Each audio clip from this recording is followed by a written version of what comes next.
Magandang araw sa inyong lahat at ang pag-usapan po natin tungkol sa issue sa aberyang printer.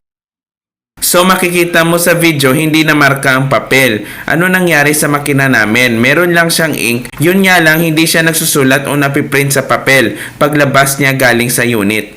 So alamin po natin kung anong dapat natin gawin o remedyo upang gumana ito. Yung aming printer is Canon Pixma G3010.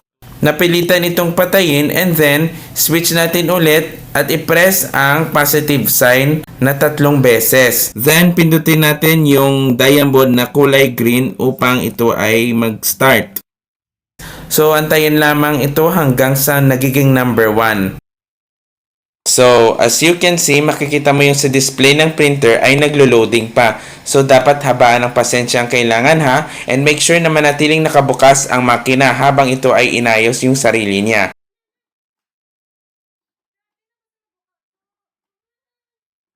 Sabi ng kapatid ko, kailangan from time to time, kailangan panda rin ang Canon printer para hindi matuyo yung tinta o ink.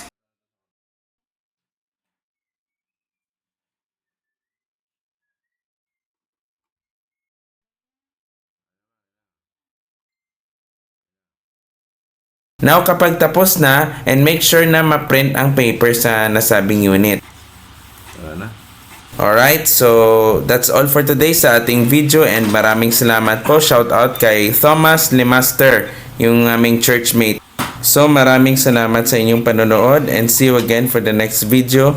Goodbye everyone.